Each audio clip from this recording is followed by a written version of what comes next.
made my day, because that's not even as good as it gets. No. That's just a little sneak peek. Little sneak peek, yeah.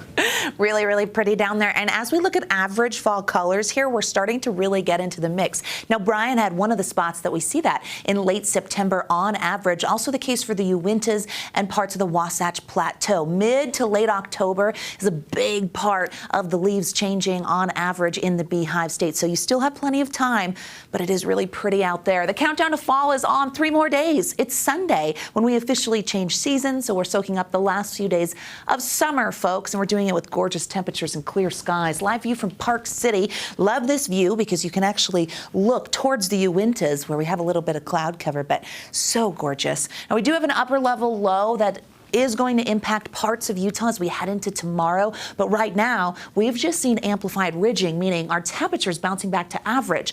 Few echoes of moisture right there on the state line in the West Desert, but overall very, very dry. Speaking of dry, it's Thursday. Drought Monitor is out, and here are the latest standings. They have not changed since last week. You see a lot of yellow here, abnormally dry conditions. Just note, when it comes to percents, the dry and no drought will add up to 100%. But where you see that 9.5%, the West Desert, southwestern corner of the state, we have to be abnormally dry to graduate to the moderate category. So an area can be in 2 different categories at one time. Haven't seen that change since last week. We've actually stayed status quo with the Drought Monitor for the last few weeks. Live view from St. George. Oh, the sun is going down, or looks like as we look towards the mountains, the cloud cover there, but we've got some shade. That doesn't typically happen in St. George. 89 degrees right now in Washington County with some really pleasant temps for the Wasatch Front. 79's our average today. We're sitting at 77, 82 in Moab.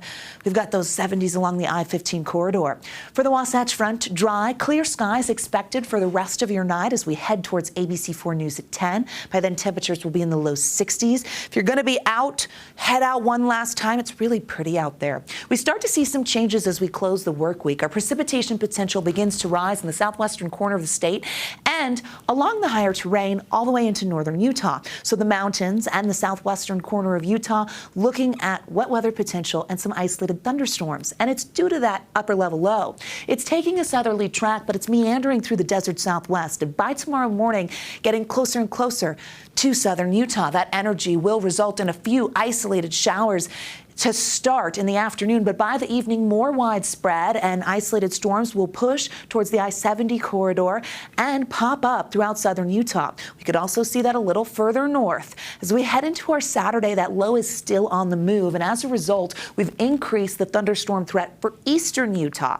Our futurecast shows us as the low lifts out of the region, we will see some storms in places like the Basin. We'll get there as we get through early tomorrow. We'll start to see by the afternoon and evening. There we go, by 5 p.m. Storms popping from Beaver County into Iron County and in and around Garfield, Kane, and Washington counties. Also some spotty storms expected over places like the Uintas and the Wasatch Plateau that will hold on through the evening, even by 10 p.m. as far north on the model there as Nephi and Delta. Heading into Saturday as the low lifts out of the area, you're going to notice the Four Corners area getting some storms with moisture potential that expands into Castle Country and up towards the Basin, even over I-15 and the I-70 corridor by Saturday evening. It's a slight chance for the Wasatch Front. I went isolated because our moisture potential is there. The low lifts northeast, and then we get a weaker cold front coming through on Monday. That's going to bring moisture to eastern Utah again. We stay dry, and it may fumble our temperatures a degree or two, but overall, a fairly quiet pattern. Regional forecast showing those 70s and 80s for tomorrow. 85 in St. George, 76 in Price. We'll see those upper 80s in Moab. Looking at the next 7 days in Washington County, isolated for your Friday. Morning chance as the low pulls away from southern Utah. We've got sunshine and 90s returning for the start of fall. Here's what it's going to look like to kick off autumn in Salt Lake and the surrounding areas. Gorgeous day, just a slight chance of moisture.